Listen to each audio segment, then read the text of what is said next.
All right, I think we will get started now. We've got the mic testing. We have the Zoom going.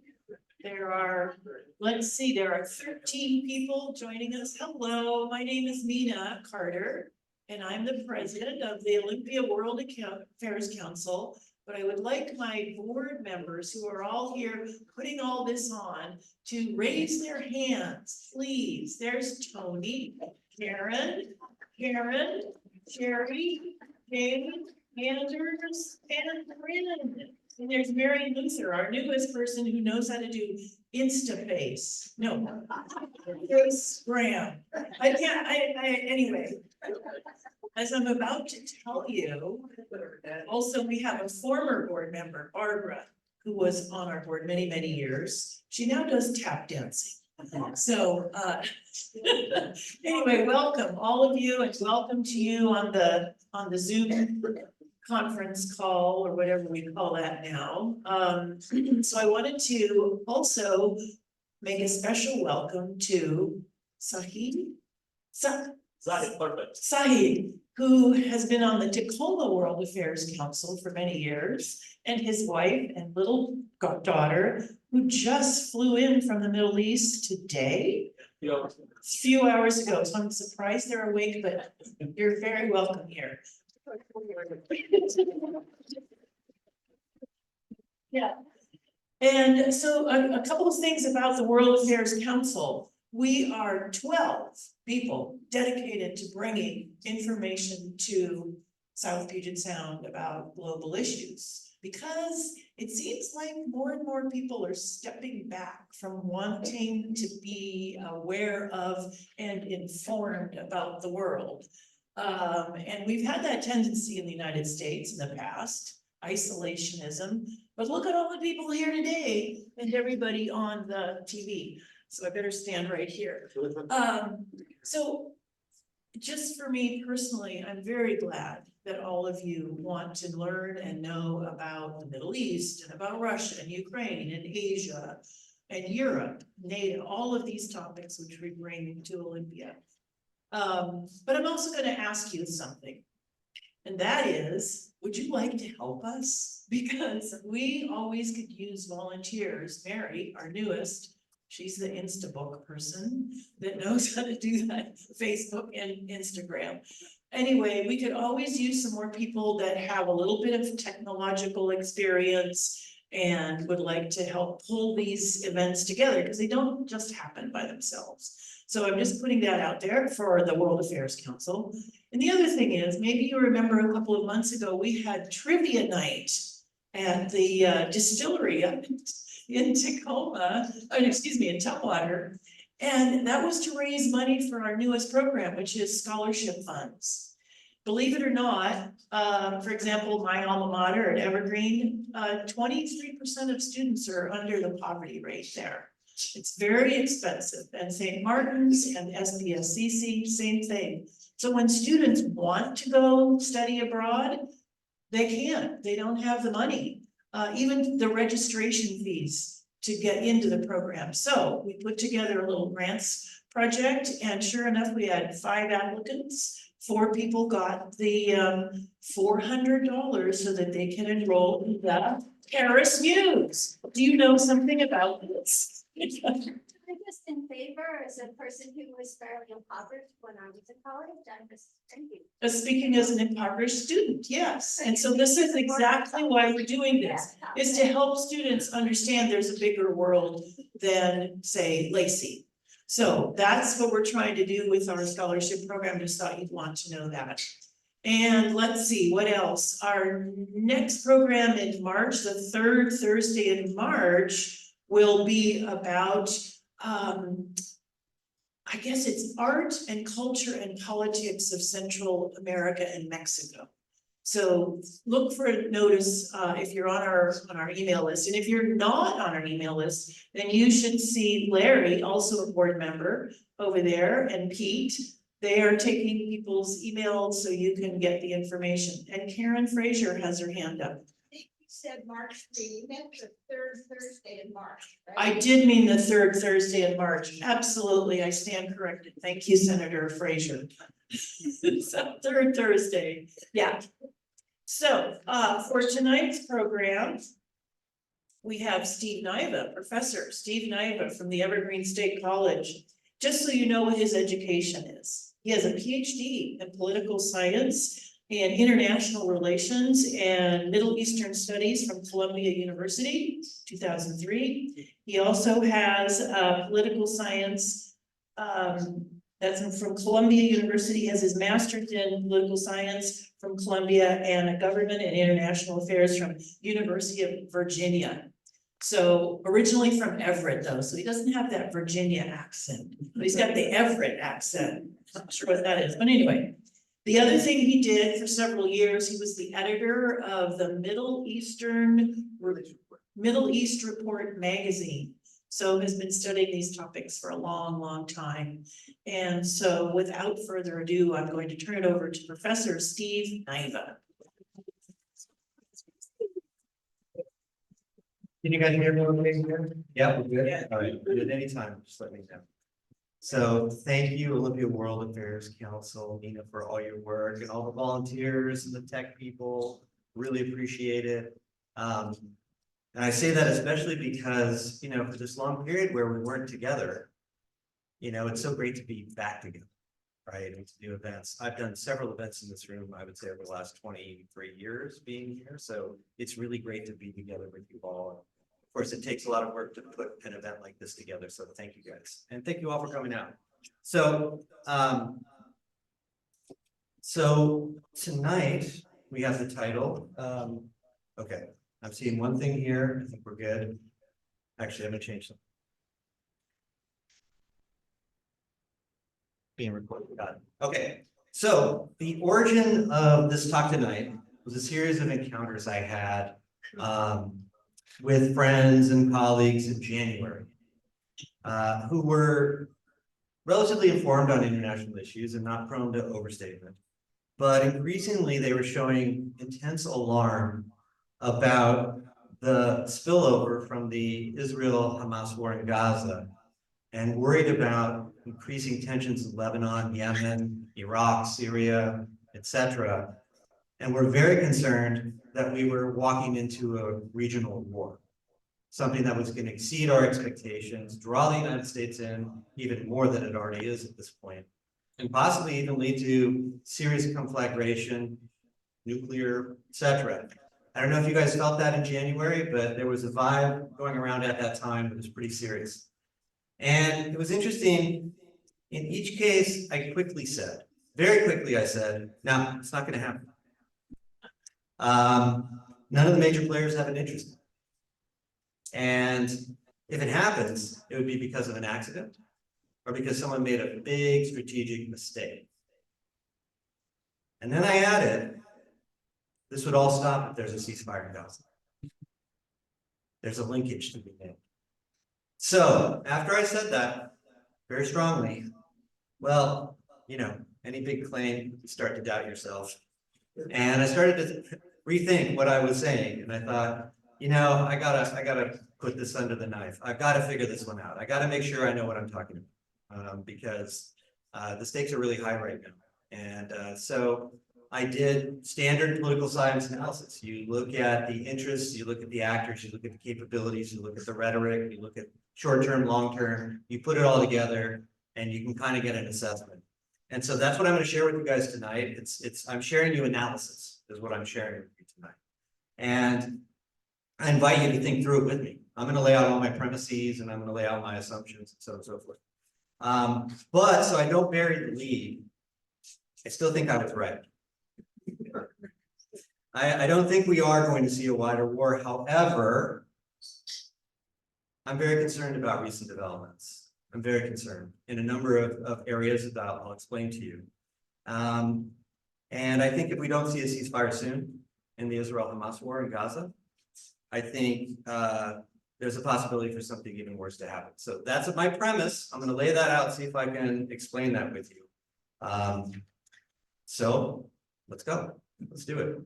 All right, so to understand the strategic context, I showed you guys fears of a wider war. This was January. And then actually, this is kind of funny. It's Adam Smith. And you see, he doesn't look too happy. I have a couple of theories about it. I think one is because he's on Fox. And another one because I think he's concerned. He sees intelligence reports and so on. But let's start the story at the beginning. I think it's really useful to see the situation right now as a 5-front war.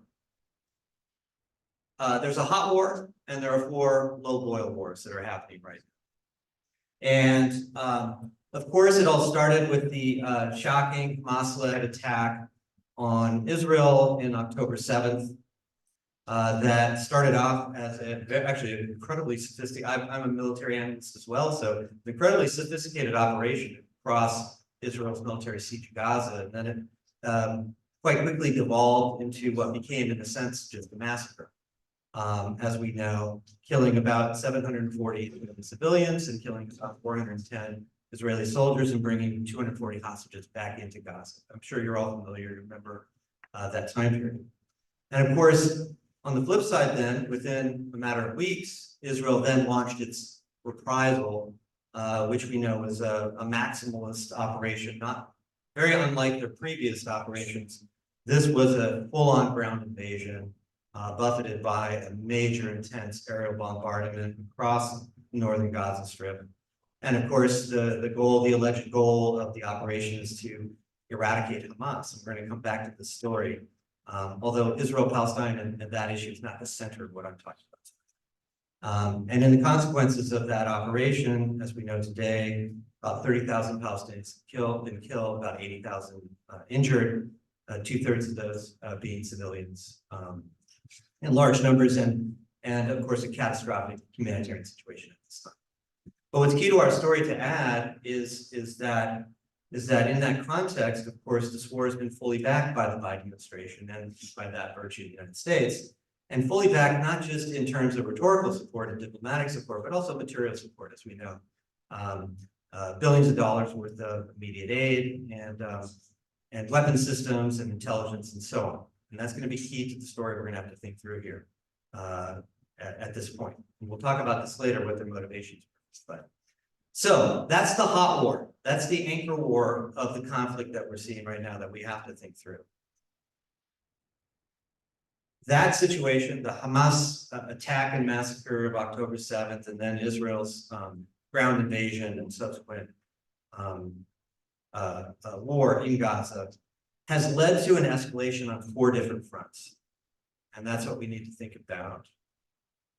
Okay. Tech moment number 1. All right. Tech friend. Here we go. There's my hand.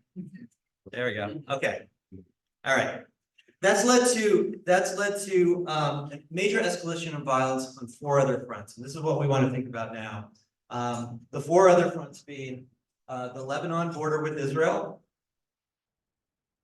in Yemen, in northern Yemen, with the Houthis. We're going to talk about all these fronts, and Syria, and in Iraq, and of course Jordan got thrown in because of Syria. These are the 4 fronts that I want to talk about tonight that are linked in this broader 5-front war. And here I fundamentally disagree with the National Security Council spokesman, John Kirby. You've seen him on television, when he said that there was absolutely no linkage between these different fronts. I get it, you got to spin, you want to cover your story, but no, they're absolutely all linked. In fact, in each case, as we'll talk about, the escalation happened within weeks of October 7th, and in all cases, the participants said, we're doing this in solidarity with those in Gaza against Israel, because we're also against Israel in the United States. So it's linked, very clearly linked. And so let's go over all those, and then we're going to kind of pull back and see what we can make of the situation. So the first front that I want to talk about is what I would argue is the most dangerous front in the entire possible spillover of the Israel-Hamas war in Gaza. This is the most dangerous front. and that is the Israel-Lebanon border area. And the reason why, well, I'll set it up for you. There's a low-level war being fought right now between Israeli forces and the forces of the Lebanese militia, Hezbollah. That could very easily escalate into something extremely dangerous for both sides of that conflict and even incite a broader regional war with other actors, especially Iran. After Israel began its ground invasion of Gaza, Hezbollah began operations on Israel's northern border. And basically, its strategy was to try and create a second front. In other words, Israel is operating in Gaza. Hezbollah has strong sympathies with Hamas and also with the Palestinians in Gaza. Hezbollah's strategy was to create a second front to tie down Israeli forces so they couldn't put all their forces in Gaza. This is their strategy. You know, I'm just laying out strategy, tactics, all this stuff right now. And they also wanted to inflict a cost on Israel's economy. So what they did was they kind of flooded down to the border area between Lebanon and Israel. And they started to use various means, guerrilla operations, rocket fire, to drive out about 80,000 to 100,000 Israelis who live in the northern towns and cities along the border area. There's a significant number of people. Yes. In response, Israel has done exactly the same thing in reverse. Israel then pushed back across the Lebanese border into southern Lebanon and has subsequently driven out about 120,000 Lebanese from the southern border area up north into Beirut and other points. And along the way, Israel has assassinated some very key commanders of Hezbollah and has even launched raids in Damascus and Beirut and some other places. So we have this low boil confrontation going on there. What's important about it is the bigger picture. Hezbollah, if you are aware of them as an organization, they're probably the most formidable non-state military actor in the world. And in fact, they're the only military actor to ever defeat Israel, not once, but twice in battle in the first war that happened about 10 years in the 1990s, and then in the 2005-2006 war. But what's important about Hezbollah is not only that, they're very strategic. Their leader is Hassan Nasrallah. You can see the picture of him there, very strategic thinker. When he gives lectures, when he gives a speech, it's a lecture with PowerPoints, just like what I'm doing. I mean, he's the educator, and he's incredibly sophisticated and not someone to be trifled with. I know there's stereotypes about Islamic actors and these militias. All those stereotypes stop with Hezbollah. Let me just tell you.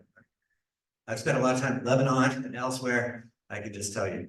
But here's what's important about Hezbollah and why it's so dangerous. Hezbollah has not only 40,000 very sophisticated, highly trained militia army, but it also has a vast arsenal of rockets and missiles that can target anywhere in Israel at this point.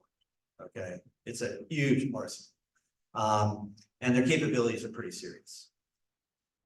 So on the other hand, what Israel has done is threatened a counter response to anything Hezbollah has done. And as you can see, the quote from Netanyahu, the current prime minister of Israel, basically said, we'll turn Beirut into Gaza, is what he said, which is an alarming admission of what's been happening right now. But the threat has been made, okay? And what's important to keep in mind here is that Israel and Hezbollah have always played this game with each other where they go just to the edge and then they come back, they go just to the edge and then they come back. They both know what those red lines are. And right now, they're beyond those red lines. So this is why I'm very concerned about this front, and you can see what the implications are in this case. I would add that Hezbollah is also a very strategic actor, and they're very concerned about their domestic popularity. And also Lebanon is a basket case economically. Hezbollah has, it can't risk its domestic constituency. And then on the other side, I think it's a credible report. We can look it up and verify it, but word is on the street that the Biden administration, right early on in the Gaza war, Israel was planning to do a preemptive strike on Hezbollah because they thought, let's take them out before it could even escalate. And the Biden administration told them to stop. that wasn't going to be acceptable. They weren't going to go further. And I think that's why the Biden administration sent the 2 carriers to the Mediterranean, was that was kind of the price of it. So we're in a low boil with that front. Front number 2, the second most dangerous front, I would argue, is Yemen. And I don't know how familiar you are with Yemen. A lot of people were like, who are the Houthis? Unfortunately, they've been in the news for quite some time for those of us who follow the Middle East, because I'm not sure if you're aware of this, but previous to Gaza and probably Afghanistan and maybe the Congo, Yemen was the bravest humanitarian situation in the world for the last decade. Because of a civil war that broke out and then a largely US-backed Saudi bombing campaign in Yemen. And that's where this group called Ansar Islam, or Ansar Allah, partisans of God. But we know them as the Houthis because it's kind of a family dynasty of leaders from northern Yemen, have taken over large parts of Yemen in the context of this war and have been fighting for some time. So what's happened is that within weeks of Israel's invasion of Gaza, the Houthis basically started attacking shipping in the Gulf, any shipping they thought was going to Israel. Later on, it broadened to Israel or the United States or UK. And their intelligence has not always been very sophisticated. Some of those ships haven't been, actually, but a number were going to Israel. And so what they've done is they've focused their attacks on shipping. They've been very clear that this is in solidarity and support for Palestinians. They want Israel to stop the war in Gaza. And they threatened to ramp up the pressure. You can imagine the shipping that goes through Bab al-Mamdud, which is the straight into the Red Sea. It's about 12 to 15% of the world's shipping. It's a very significant place. And so they made life difficult for shipping to go through there. As we know, in response, the United States and European powers have actually created a task force in that area to protect the shipping and to enable it to go through. And the Houthis were not to be deterred. I should say a little bit more about the Houthis. They have a long history of overt strong support for Palestinians and overt strong antagonism against Israel. It's for 20, 30 years. And it makes them incredibly popular, even in places where they rule, where they're not very popular. They have a very authoritarian sort of form of rule. They tax, they sort of extract from the population they rule over. But nevertheless, this has given them immense popularity and support in the current moment. So in response, as you know, if you've been following the news, the United States and the UK ended up conducting airstrikes in Yemen. Those are still continuing. I think there were just some very recently. And largely they've been targeting Houthi drone facilities, missile facilities, attack facilities of various kinds. And of course, some number of Yemenis have been killed in these raids, and some numbers with the military people have been killed in these raids. So that's front number 2. And I would say there, it's on a low boil, but that boil is starting to get a little hotter right now. And I will add this, the Houthis are not going to be deterred. Anybody who studied the Houthis know, if they believe in what the mission is that they have set before them, they won't be deterred. They just faced 10 years of US-backed Saudi bombing in a catastrophic situation. They didn't stop. So that's the situation there. Let's go to the third front. The third front is Syria. So in Syria, there have been probably 30 to 40 attacks on US bases in Syria. Did you all know that there are US bases in Syria? That was news to, I think, a lot of people. But there are US bases in Syria. There's at least 6 to 10 that we know about. Could be more. And these are bases that are left over from the war against ISIS in 2014 to 2017, roughly speaking. And even though ISIS has been largely defeated, thank goodness, the US bases have remained. And there's probably They say there's 1,000 US soldiers, but again, those numbers probably are larger than that. If you include special operations clandestine forces and maybe some CIA forces as well. So there, within weeks again of Israel's invasion of Gaza, you saw a serious escalation of attacks on US bases and facilities in Syria, okay? And these were done by a number of militias and aligned forces, some associated with Hezbollah, Lebanon, so you can start to see the connections now. Some associated with the Iran IGRC, the Revolutionary Guard Corps, and some are just Syrian militias that are aligned together, who are opposed to the US presence in Syria for their own interests. And this is what led to the attack on Tower 22. You remember this that happened, was it 3 or 4 weeks ago?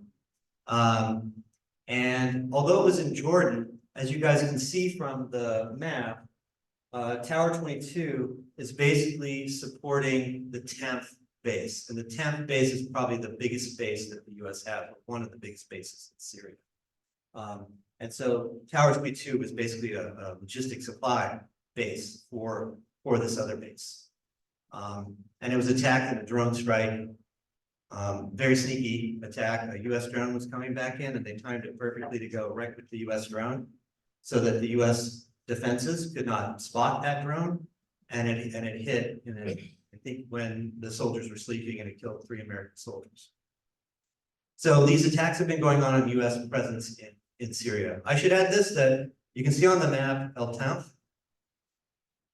I think largely the reason why the US is still in Syria, it's no longer about ISIS. It's about Iran. Because as you can see where the roads go from Iran to Syria, through Iraq to Syria to Lebanon, Hezbollah's in Lebanon. You have the Syrian regime aligned with Iran. And then of course you have in Iraq, Iran, as we know, was the winner of the US war in Iraq, right? They are basically the power in Iraq today. And they have associated allies that we'll get to in the next moment. My take is US is leaving those bases there. This is an Iran issue. And hence, one has to wonder what the authorities are that govern that, the constitutional authorities to have true presence in the Middle East. We'll talk about that later. The fourth front is Iraq. And again, within weeks of Israel's invasion, ground invasion after the attacks of October 7th, you started to see, again, a massive escalation, major escalation. There have been attacks before, but a major escalation, attacks on US facilities in Iraq. Here, US military presence, probably about 3,000 to 4,000. Maybe the numbers usually are lower, but I think it's higher because you have to add in the contractors. Here, the US is in Iraq due to a treaty with Iraq. So Iraq could expel the US at any time. It's a treaty that is signed with Iraq, again, coming out of the ISIS war, right? Left over from the ISIS war. And so these attacks happened. And the key figures here are a number of militias closely tied to Iran. The most well-known is tied to Hezbollah. It's like the brigades of Hezbollah. And again, it's not Hezbollah in Lebanon, okay? Hezbollah just means, in Arabic is party, and Allah is God. It's just party of God. You could have a Hezbollah anywhere you want. You know, doesn't mean you're part of the Lebanese Hezbollah. And this names itself after the brigades of Hezbollah. So this is one of the Iraqi militias. There's several other militias, and they're closely tied to Iran, and they're the ones behind most of these attacks, including most likely the attack at 10th. At that base, right, of Tower 22. And they are part of a broader movement that would like to see the US leave Iraq, which is a growing movement. So you have opposition to American presence in Syria, you have opposition to presence to opposition to American presence in Iraq. And again, they openly say the reason why we're doing this, just like the other groups, we're trying to pressure the United States, and via the United States, pressure Israel to stop that war. They're very clear. This is what they say in all their messaging. Now, the reality is, of course, there's always multiple levels of interest. There's always multiple aims. In every case, you've got a few other aims. The Houthis, for example, they want to bolster their popular support. They also want to show support for Palestinians and their antagonism to Israel. In Lebanon, Hezbollah, their guiding mission is resistance against Israel. That's how they were founded. That's been the nature of the organization. They're not interested in invading Israel or any sort of overt aggression. At least their rhetoric sometimes says that, but that's not their capability set. Their capability set is to defend Lebanese territory to the last square inch against Israel. And then we have the brigades in Iraq and Syria, and those are primarily targeting the United States, right? And at the same time, the Syrians, they have their interests. They'd like to see the US out because they want to facilitate the corridor. And of course, in Iraq, many of them want to see the US leave Iraq, okay? So this is our frame. These are the 4 different theaters of escalating conflict that we see. From the most dangerous, Lebanon, to the second most dangerous, Yemen, and then I would say Syria and Iraq are more secondary to that story. And as we know, the US has struck back in Iraq several times. In fact, very serious operation actually after the 10th attack, and destroyed a number of, let's say, pro-Iranian militia facilities. And then I think one that worried me quite a bit was assassinating the key commander of one of these Iraqi militias. Because if you learned anything about the region, these groups remember what happened last year, the year before, 10 years before, 15 years before, 30 years before. This one actually concerned me quite a bit. I was a commander of one of these key Hezbollah missions. Okay, so now let's kind of look at the story, analyze it, see what the situation is, and then we'll move to some questions from you guys in the conversation we'll have. So, what are the chances of a wider war and an escalation? And what are possible scenarios and factors at play for us to think about? Well, first I would say that I'll talk about what I think is the bad option or the worst option. We're seeing growing calls on, let's call it the right or the conservative side in the US and the right wing in Israel, for what I would call the Godfather strategy or the peace through bombing strategy, which is there's calls to escalate now because all of these groups, all of these groups in play are all aligned with Iran at some level. So there's a growing call to attack Iran, to actually take it to, this is the Godfather strategy, right? The belief that these are just proxies of Iran, so therefore you should strike Iran and you should escalate. We saw this very strongly. Do you remember John Bolton? He's calling for this. Tom Cotton, he's calling for this. That's just the tip of the iceberg in these circles. I think you see a growing chorus on the right side in the US and also in Israel. And the idea, I think, would be some sort of retaliation against prize assets that Iran has, military bases and so on. I think the theory would be, like we see in the other cases, to degrade and deter. That's what you hear over and over again. Degrade and deter, and that somehow Iran would be able to pull back those other fronts, right? That would be the theory of this. Here are the problems with this theory, and why I think at the end of the day, it amounts to rhetoric, but very concerning rhetoric. The first problem is that if you want a wider war, this is how you get it. This is exactly it, okay? Iran, remember Iraq in 2003? Iran is a whole different story. That's at a whole nother level. Iraq was a decimated country. And Saddam didn't have any of the weapons that they claimed he had. Iran has weapons. It doesn't have nuclear weapons, but it has a program. But it has very mobilized military presence, okay? And it would escalate on all fronts. I mean, the most obvious that they even say very openly is, you see the Strait of Hormuz, right? Where Bahrain is on the map, they would close that down. That's even more important to shipping because that's the world's energy supply right there. That would immediately happen. And they would escalate on other fronts, working through their allies. That's the first thing. The second thing is, it's a mistake to understand Iran as the Godfather, because in all these cases, Hezbollah, the Houthis, the Syrian militias, and Hezbollah, and these other groups, although that was, I would say that's the least one.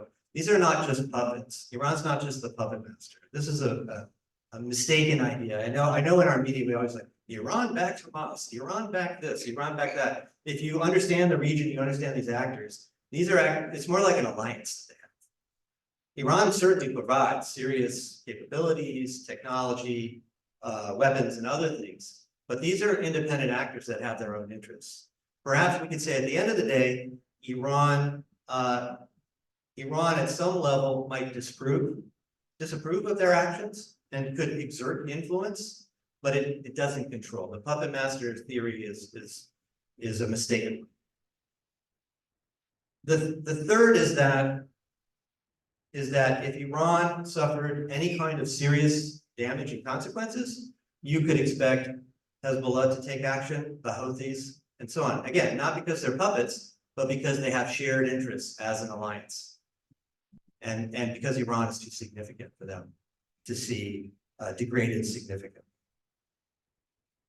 And lastly, I just want to say this in terms of military solutions. Whoops. And this would be the scenario. You would see war on multiple fronts. And I want to say this, how successful have previous uses of significant military force been in the Middle East against entrenched actors who have popular support and who have constituencies that don't want to see them fail? Not good. In fact, I think one could argue that one reason why we're in this situation to begin with would be the US-backed Saudi war in Yemen, which gave us the Houthis. Or we could go back further, the US war in Iraq, which gave us Iranian control across not only Iraq, but also across the Middle East. We could keep on going back in time, and what you will see over and over again is outside foreign intervention in the MiddleAst has maybe short-term gains and long-term blowback. Happens over and over again. And with Iran, I think it'd be no different.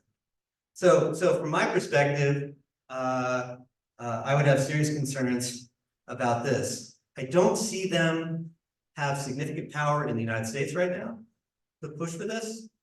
However, in Israel, I do have some concerns. It just depends on what will happen with the Israeli government as a consequence of the current situation.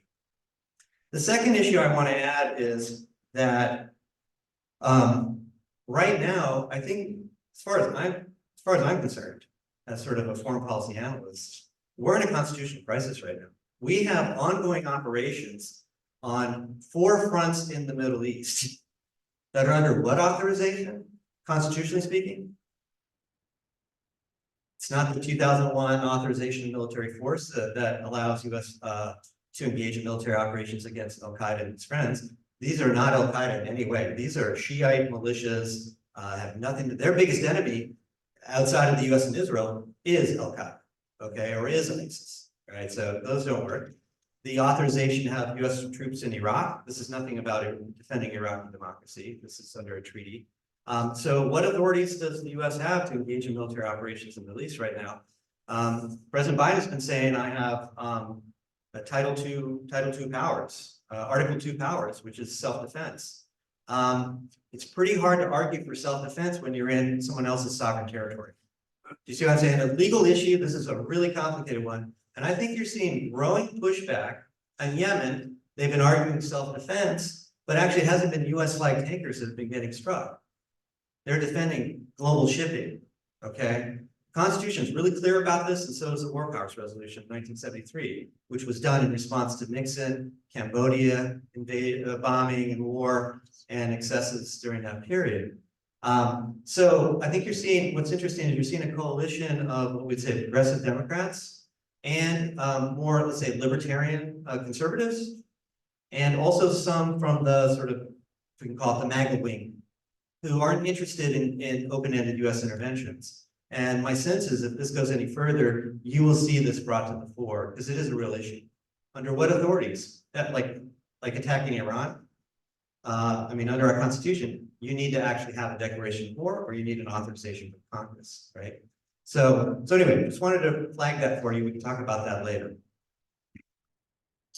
Let's get to the final set of issues.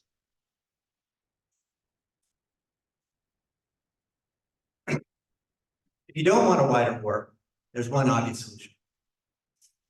And that is you hear what people say, you take their word into consideration, and the issue is a ceasefire.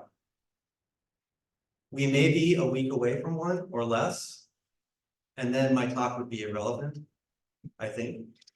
Although I'm not sure the outcome of that, even that possible ceasefire that we may see next Monday or Tuesday, may only be temporary, and then we're going to be back to the story. Okay, but Hezbollah has been very clear, and Hezbollah is someone I've studied quite a bit, and they say what they mean and they mean what they say. They've been very clear. Gaza ceasefire, we'll pull back. The Houthis, Gaza ceasefire, we'll pull back. And frankly, I take the Houthis at their word as well. I think where it will be different will be in Syria and Iraq. Here, I think, yeah, they have sympathy with the Palestinians, they have antagonism to Israel. But here in Syria, they want the US to leave, and Iraq, they want the US to leave. Here's where I think you might see continuation of conflict. And then I think one has to raise the question, what's the value of US military presence in Syria and Iraq? I think this has to be raised. And we should, as citizens of this country, actually have a real conversation about that, because we've not been able to have that conversation. And in fact, I'll say that before the October 7th Hamas attack and the war in Gaza, the Biden administration was thinking very seriously about withdrawing from Iraq because the pressure was really mounting, and US troops are just sitting ducks in these places. And you are having to resupply them, keep their security, their force presence, their force security, and for what gain? It's a real open question. So I want to put that on the table for us to think about as well. If those aren't there, wider war is not going to happen in these two contexts. Okay. But now let me get to the final issue I want to talk to you guys about here, which is the question of why haven't we had a ceasefire? Okay. And I've been thinking a lot about this. I've been trying to understand as an analyst, right? Like trying to understand. I have my personal views on everything, but I'm trying to understand like the balance of forces, interests, and so on. Why haven't we seen it? And here I would argue that there's a big story that we're not really talking about, that we can kind of see on the corners, but we're not talking about enough. Partly because I think the nature that most of us are getting our media, social media, which is usually I'm for this, I'm against that, I'm for this, I'm against that, and we're not actually seeing in-depth analysis of who the major players are, what the interests are behind the story, and so on and so forth. And that is this, is that I think the primary reason I would argue that the US has so forcefully embraced a maximalist strategy by Israel. One could have imagined assassination campaign after the attack. One could have imagined a targeted campaign against Hamas site. There were so many other options after the October 7th attack. The maximalist one was reinvade Gaza, complete eradication of Hamas, okay? Why did the US embrace that? And here, I think one has to look back a couple years ago. And you see this picture of Benjamin Netanyahu, Israel's current prime minister, talking about the new Middle East. This is him at the UN. He always has a prop when he goes to the UN. This was his most recent one. The last one, I don't know if you remember, was a bomb that had a map of Iran behind it. This was his latest one. And this is the issue of a new Middle East, okay? And behind this is what the Biden administration had decided was their primary Middle East policy prior to October 7th. And that was to pursue basically what Trump began in 2019, 2020. It's called the Abraham Accords. And Biden's going to put that on overdrive, which was the I don't know, the golden goose. Is that what I want to say? The gold, what would be like the big bang, which would be Saudi-Israel normalization. Saudi-Israel signing a peace treaty and an alliance. Were you guys aware of this? This was starting to be pushed, and actually a lot was going on behind the scenes.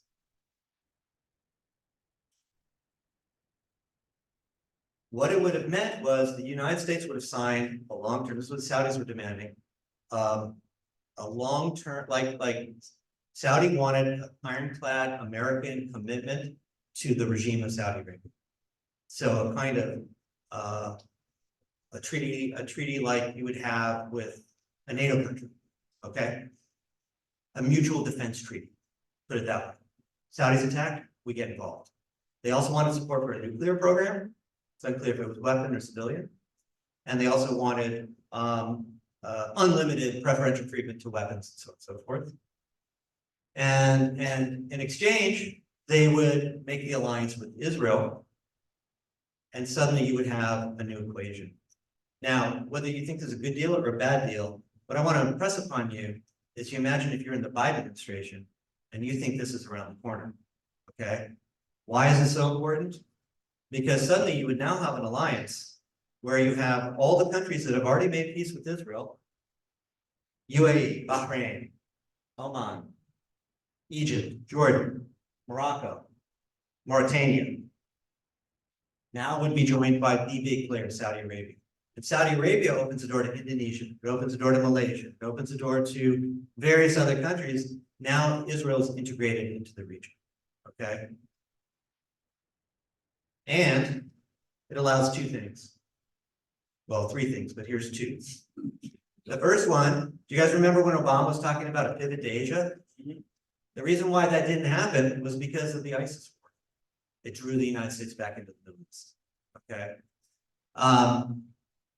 A Middle East alliance with Israel and Saudi Arabia, just talking geopolitics here, just talking hardcore realist interests, allows the United States to pursue a pivot to Asia policy, finally, and to adopt what's called in international relations theory circles, offshore balancing. You have basically the local gendarme are controlling the region and your interests, and you're offshore now. You don't need your soldiers in Iraq, Syria, you don't need them in the various places that they're in, okay? Because suddenly now you have this regional alliance that's doing the job for you. And so in this sense, you have this regional alliance now that could work back and contain the so-called axis of resistance. Iran, the Iraqi militias, the Syrians, Hezbollah, and the Houthis, right? Now you have this force that can do it. But there's something else in the story too, which is if you have a Saudi-Israel alliance, you also now can think about new economic avenues. In fact, corridors, to be more particular, more direct about it. And this is the IMEC project, which was talked about and agreed upon at these negative conferences that were happening before October 7th. And the idea would be you involve India going through Dubai in the United Arab Emirates, training through Saudi Arabia, going through Israel to the harbor at Haifa, and then moving your way to Europe. You see the corridor? Here would be the other way. So from Mumbai, basically from Mumbai to the EU, right? A lot hadn't happened on this yet, but it was being discussed at the highest levels. So you have regional alignment, United States pivot to Asia, you have offshore balancing, that's what the strategy is called. You have a new economic corridor. And what's so exciting about that? Again, I'm talking from the point of view of the policymakers.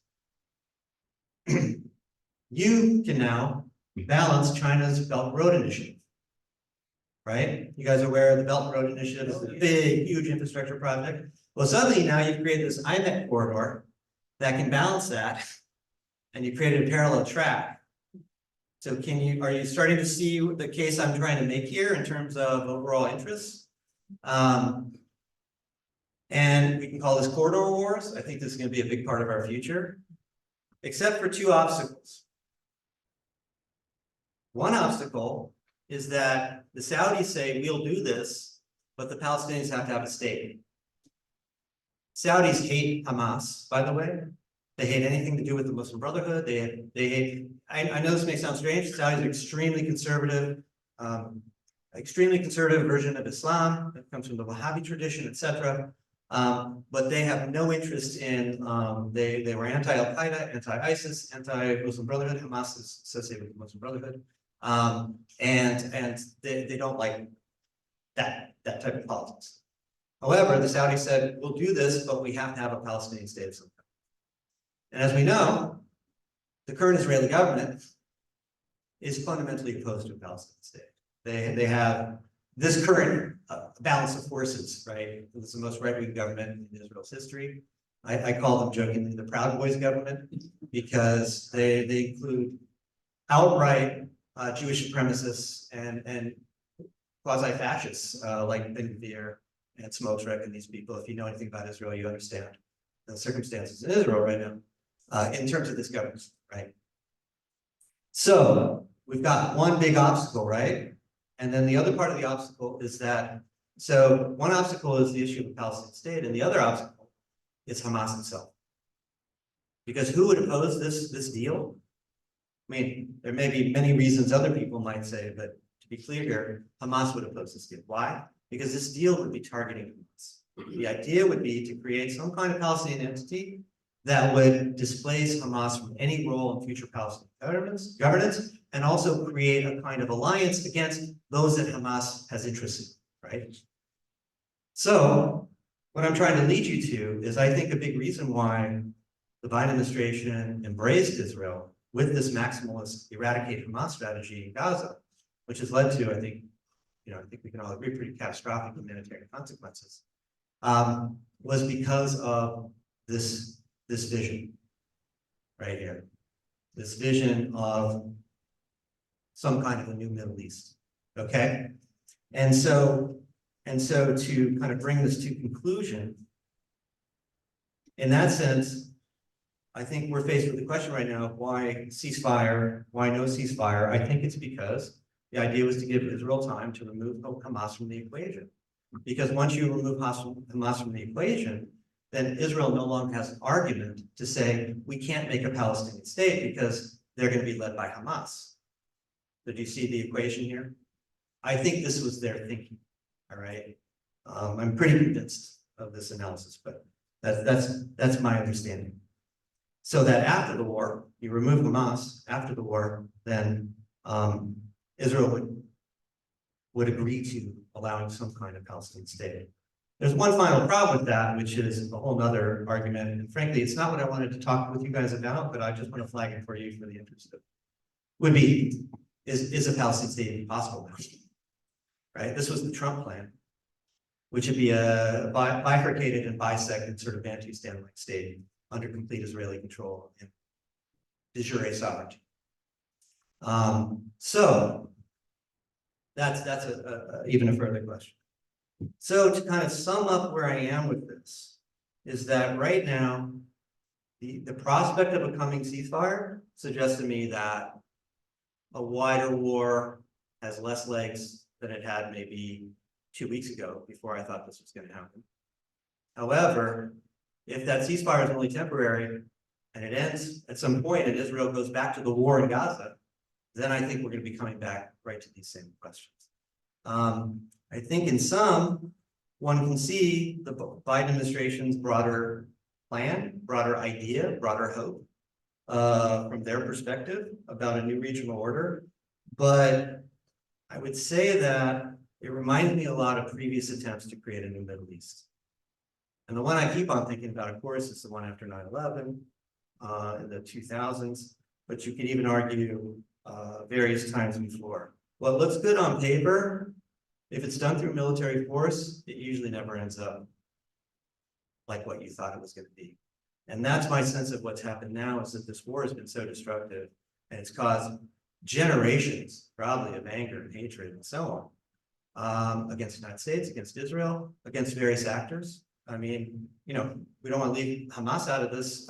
There's going to be blowback on them at some point for what they did from their own people. Okay. But I'm worried that the grand bargain that the Biden administration had in mind may only be paper thin. We will see. I'm laying this out to you now. From my perspective, as a longtime observer in the Middle East, I don't see how you have a peaceful region unless you put all the actors at the table. So I'm giving you my perspective right now. They're not going away. Iran's not going away. Hezbollah's not going away. Hezbollah is not going away. Syrian regime's not going away right now. However much, in some of those cases, I would desperately like to see that happen. So I'm worried that even if this did succeed, you still are going to have regional conflict unless you bring all the players to the table. So I want to leave you with that thought, and I'll be happy to take questions. Thank you.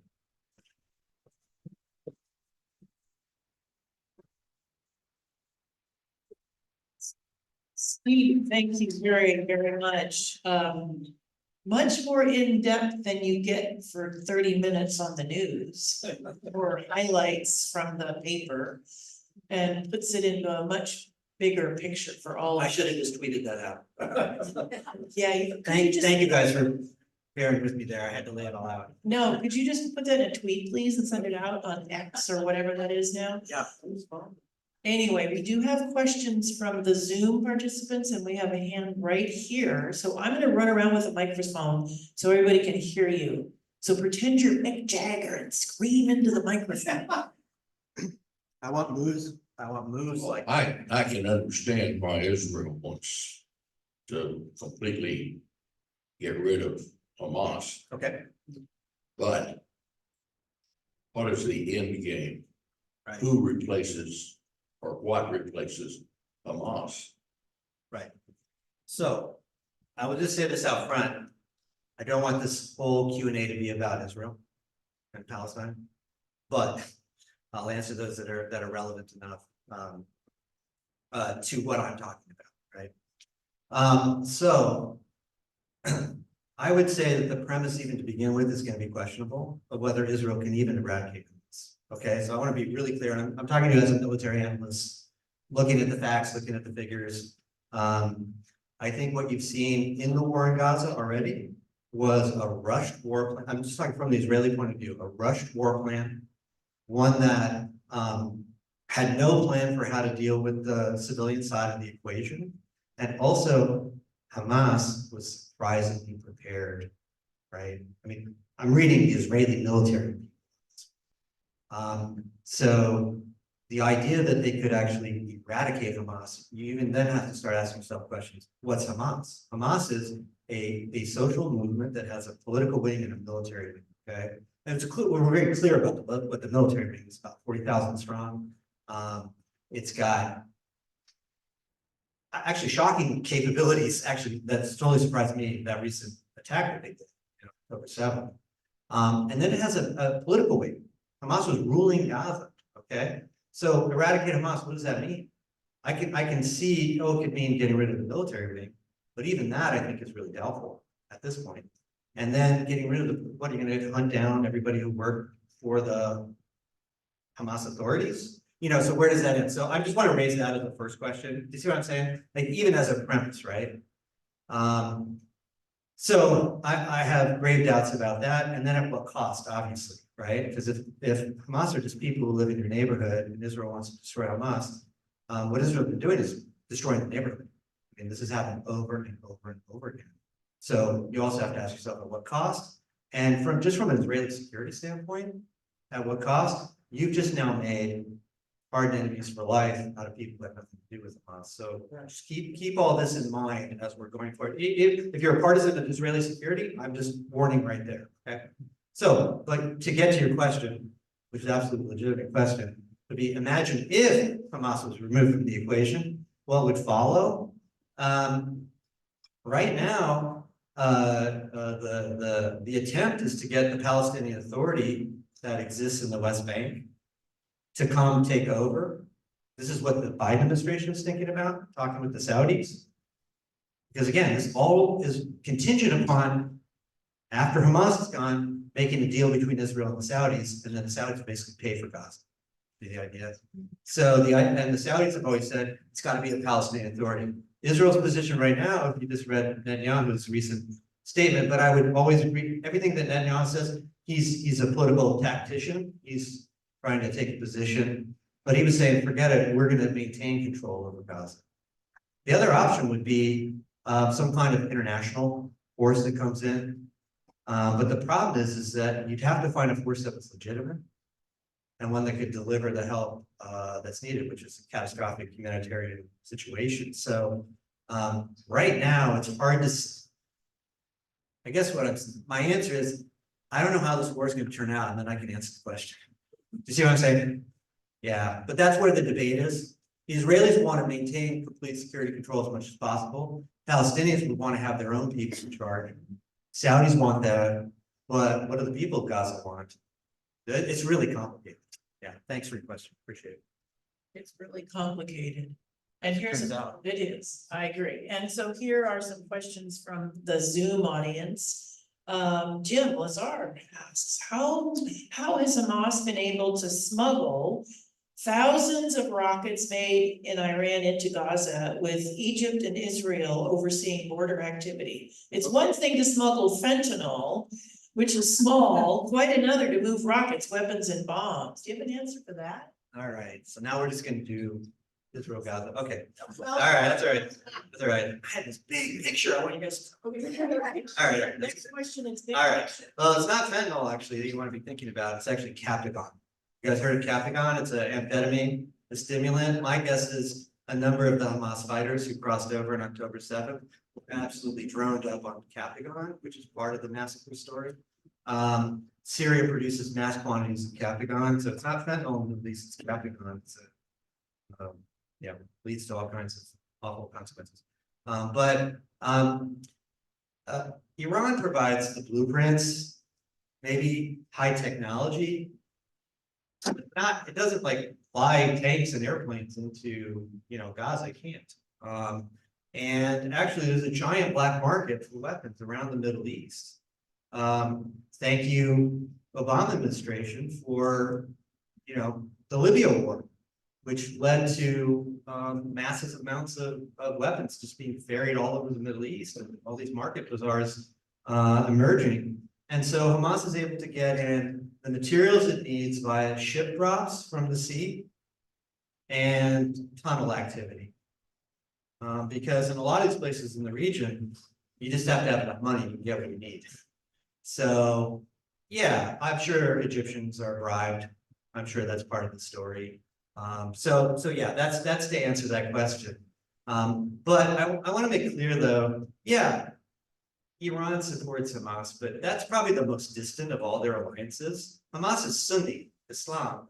Hamas supported the rebellion in Syria against the Iranian-backed Syrian rebels, against the Iranian-backed Syrian government.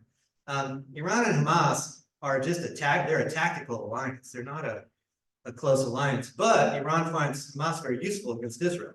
You see what I'm saying? So it's a marriage of convenience. So yeah, that's the best I can tell you. And thank you, Steve. And here's another question from Tony. So back to your larger premise in this instance. So you talk about at the end, you're saying getting all of the actors to the table in the region. Yeah. What is the institution that can do that? Yeah, right. You think in terms of institutions like the United Nations. I certainly don't think that they have the political will, the ability to do that. Is there anyone else that's credible that could have that kind of convening function? Yeah. Well, here's the interesting thing, is the entity that had the most success recently at brokering a deal between Iran and Saudi Arabia. And if you guys know the region, Iran and Saudi Arabia is really the big clash, was China. When the United States started saying, hey, we're thinking about pulling out, we want this Abraham Accords to go through, China just jumped right in and immediately said, oh, we can lower the temperature and we can make a deal between Iran. Because in a way, nobody knows anything about China. They're not threatened. You know what I'm saying, right? They're not threatened by them, but that's not my answer. No, my answer is, I mean, this is long-term, I'm thinking, but like, look, I appreciate the fact that the Biden administration is thinking about offshoring its presence in the Middle East. I think it's long past time. Need to get out of the region. And you need the region to rule itself and to sort its own problems out. I've just argued this, okay? And so I appreciate that part of the idea. I just am worried, only just to repeat my argument, I'm worried that if the way you're gonna leave the region is by fully backing one side in a regional Cold War, you're asking for trouble. That's the argument I'm making.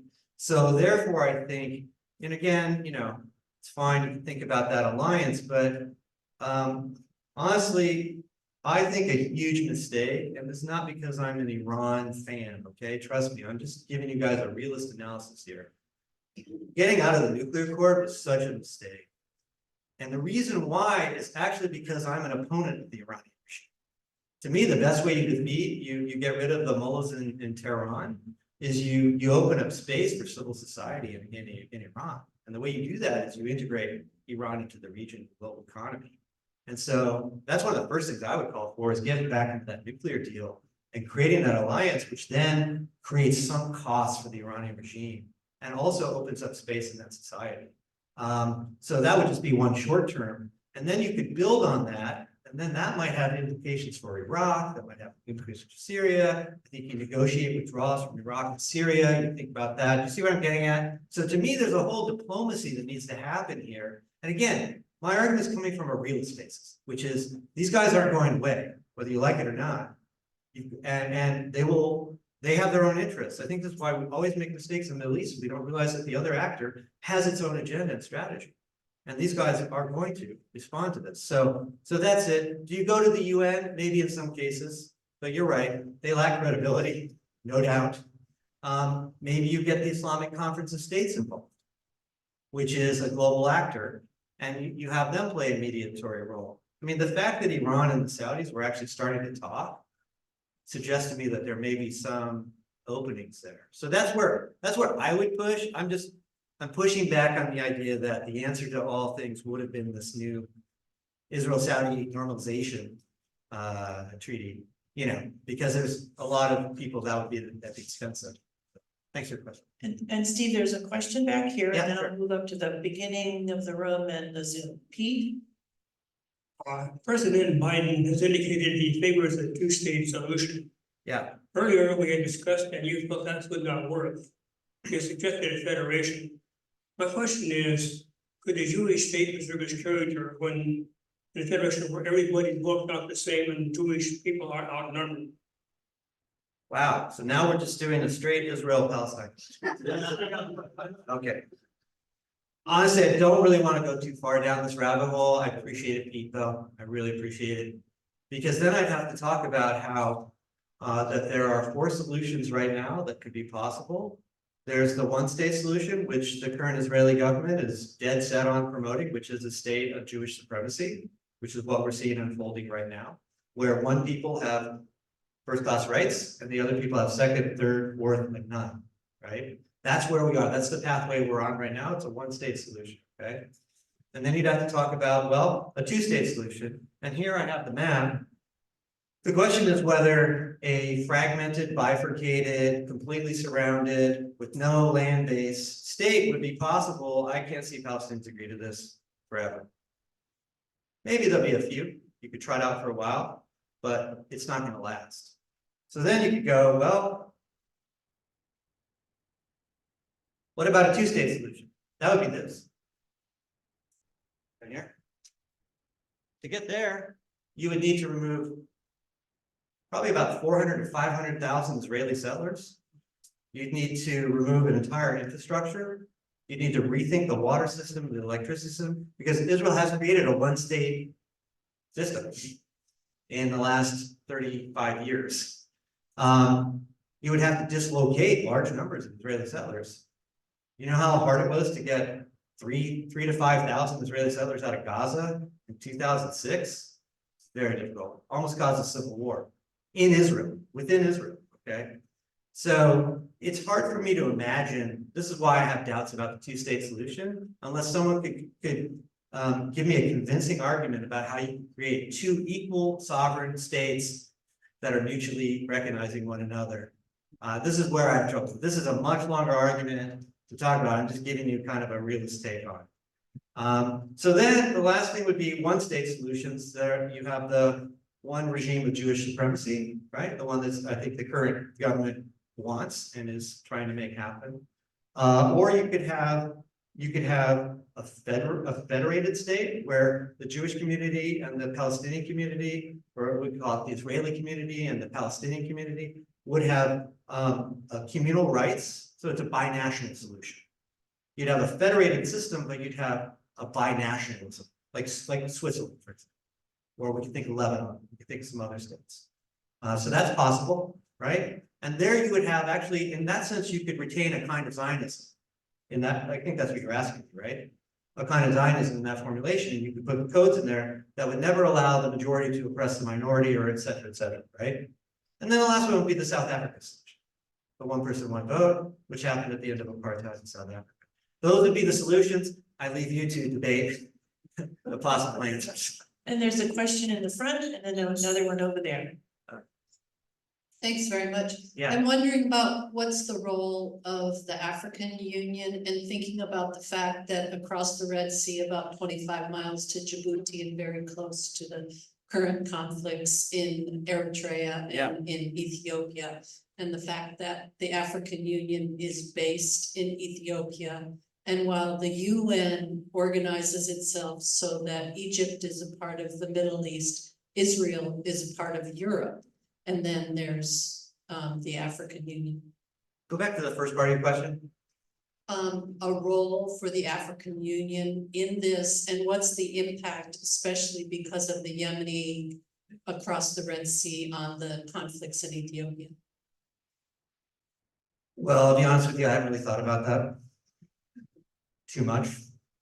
I'm aware of the conflicts in Ethiopia and Eritrea, which are devastating. Yeah, I don't really know how to handle that, other than to say that they could be involved in the situation down at the bottom of the Red Sea, right? And maybe trying to create some sort of, some sort of framework there for negotiation between the Houthis and the US and the UK or something like that. But I don't see them involved more broadly here. That's all I would say. And again, the Houthis are pretty clear. If there's an end to the war in Gaza, they're done. They're pretty clear about that. And I actually, Houthis are they're a wild bunch, but you kind of take them at their word. So then you may not need that kind of conflict resolution. But yeah, that's all I can answer. Well, it is South Africa that's taken them to the international court. Yeah, I see your point there. Yeah, that's at the international level. I'd have to think about it more. Or we can talk more about it. Yeah, how many more? We should do a few more. There's here and then. Please, yeah. The non-Israel Gaza question is, Okay. you mentioned that there's not much reason for American troops to be in Iraq or Yeah. Syria. Yeah. So the question I have for you is, well, what's the resistance then?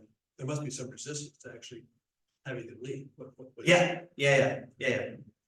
No, thanks for that question. Because this is a hard one. I mean, this is one to think about. I think my argument that I was trying to make with you guys is that the reason why we have the troop, the United States left Iraq in 2011. You remember, maybe you remember that final troops left at the end of 2011 during the Obama administration. And at that point I was like, phew, that's done. Alhamdulillah. Thank goodness. And unfortunately you had the bad seed of the Iraq war, which is ISIS, which has produced, I can make I think a compelling argument to say no Iraq war, no ISIS, because that's where they came from. And unfortunately, they came back to haunt us, and the US gets back involved. And it was a difficult situation, right? They were going to march on Baghdad. And then who did the United States ally with?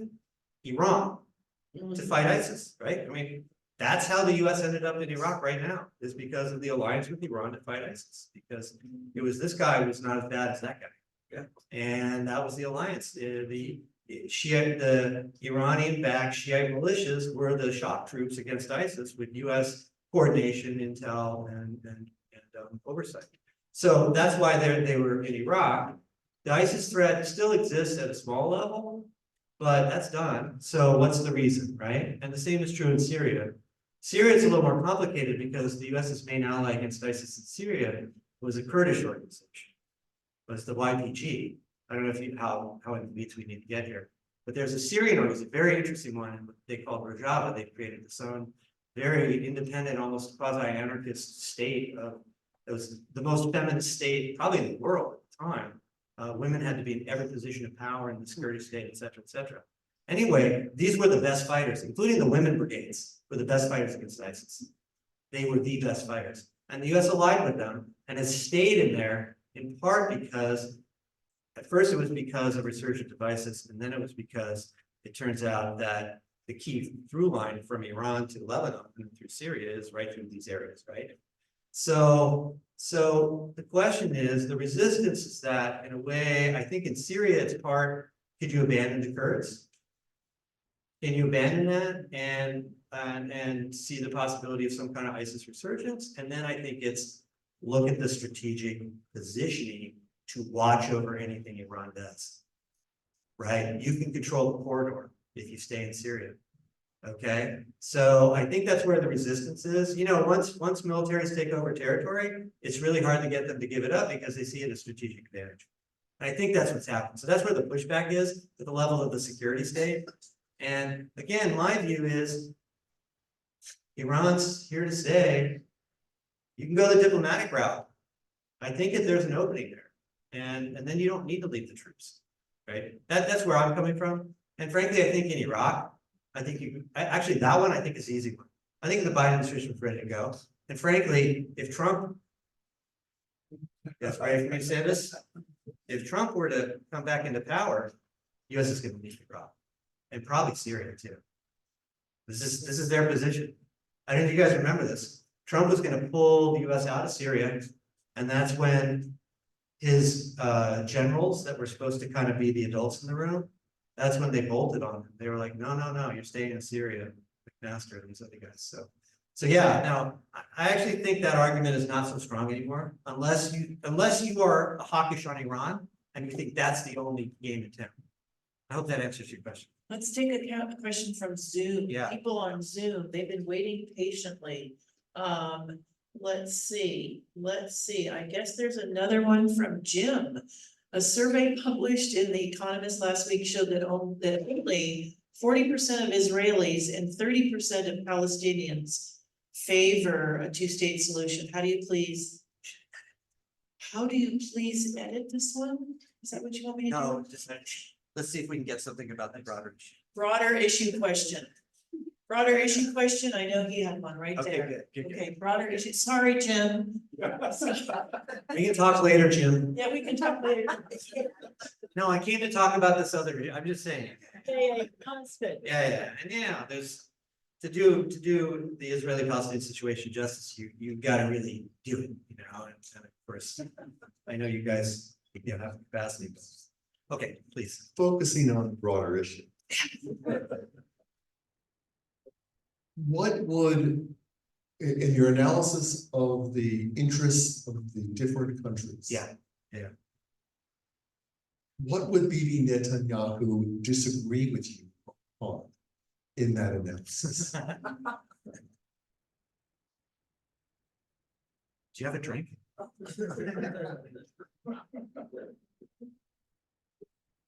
Goodness. Yeah, okay. Here's what he would disagree with me on. Any of the groups in Israel that are opposed to Israel right now, there's no political solution with them. There's only a military solution. There is only degrading and deterring. That's it. You're not going to make compromises. They're sworn implacable enemies of Israel. They're sworn implacable enemies of civilization. That's where they are. Iran is the head of the snake. Iran is the puppet master. So I've argued against all those things. That's Bibi's line. I'm just giving it. And therefore, the only thing we can do is maintain maximum military presence. Force is the only way we're going to survive anywhere. And deterrence is the name of the game. This is, you guys, if you understand anything about Israel, and again, Israel is a complex society, diverse points of view, etc. But I'm talking about the hegemonic bloc, right, in power, right, which I call religious Zionism, which is really the hegemonic bloc, right? The dominant, factors driving Israeli politics, and in the Israeli military is the concept of deterrence, which is basically if anybody is even thinking about possibly attacking Israel, they've not been deterred yet. Deterrence is the core of Israel's military. And so what it leads Israel to do often is to escalate significantly immediately. Because if it's attacked, then it's show 10 times the amount of force, which is always why you see the numbers. If you look at the numbers of dead in Israel's past 6 wars, it's always 10 to 1, 15 to 1, 20 to 1, right? I'm just saying, this is the doctrine. There's a couple great books on this, written by Israeli military scholars. And so that's it. Steve, you are naive. There's no peaceful option. There's no possibility. And if we give an inch to Palestinians, they want to take a mile. They will say that, and then I could really do this. I mean, I could actually lay out the whole Likud line, the religious national line. So that's what it is. And I just disagree with that. I don't think that's true. That's not, now, that's not to say every actor, not my team. I'm just talking though, they all have interests. So that's what I think we've all learned over the past, however, several decades here. They all have interests, and at some point, they make deals. Yeah, There's one more question here and another there. I'm hoping everybody's okay with hanging out here. that almost threw me off, by the way. Yeah. It's going to be here, and then I had to go there. Seems to me like there's a fifth flashpoint. What's gonna happen if the Houthis manage to sink a US warship Yeah. or a British warship? Yeah. No, that's a fair point. I mean. Again, I only think that would happen if there's no ceasefire and the catastrophe becomes more catastrophic, then the Houthis will escalate, right? And then if it hits a US ship, you're right, that's a direct attack. There's some discussion, I've seen a little bit, of the possibility of ground troops in Yemen, US ground troops. I've seen the discussion, I don't think it's imminent. But an attack on a US naval vessel certainly is more of an escalation even than the attack on El Town camp, right? So yeah, that would be a serious escalation. Again, what I would say is you don't have to get there. And then secondly, ground wars in the Middle East don't turn out well for anybody. That's all I would say. In Yemen, I can't imagine anybody wants to get into Yemen, take on the Houthis in Yemen in their own territory. So that's all I would say. But yeah, you're right. I mean, that would be one of those cases, right? Of the escalation, the accidental or the intentional. And whose side would the Yemen government be on? Well, it's divided. The Houthis are the government in the north. No, they are. And then there's a Southern Council that rules the south. Okay, and they're backed by the Saudis and the UAE and the Emirates. So that's the story there. They would still be in the north. I think some of the people in the south would like to see the US attack the Houthis. I would actually like to see the ground war. Just saying. So There's one more question and then the very last one in the back. Well, I haven't heard you say anything about Russia. Does Russia have anything? this is the Tom Rainey question.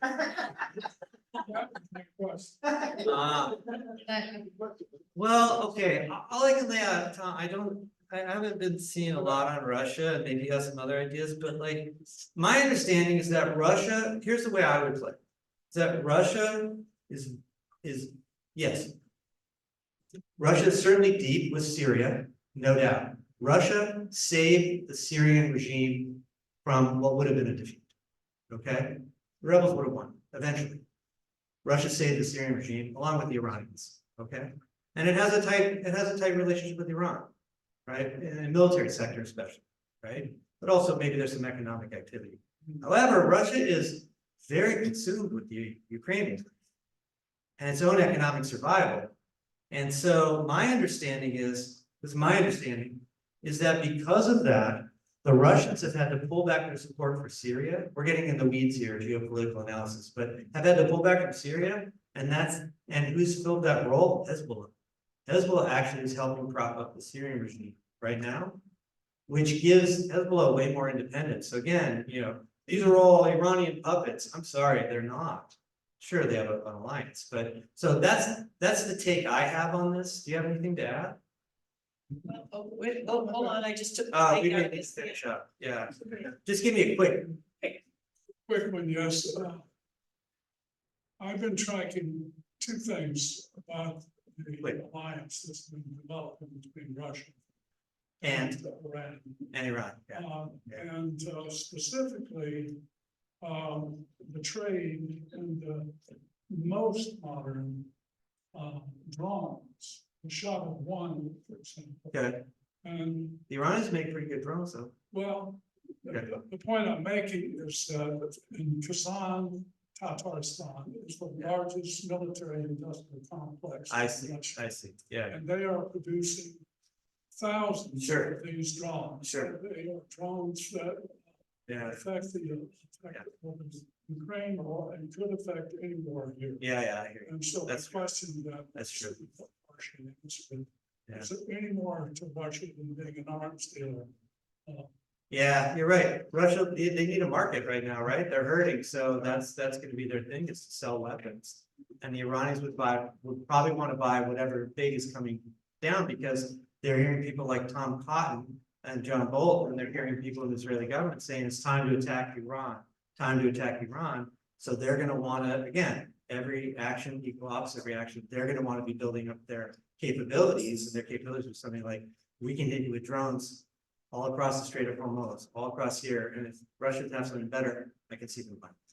All right, we're wrapping up. We're wrapping up, yes. Okay, all right. Thank you very much. Thank you all. I appreciate it. I have one more thing to say before you leave. I want to recognize your students that are in the back row. Yeah. They know all this.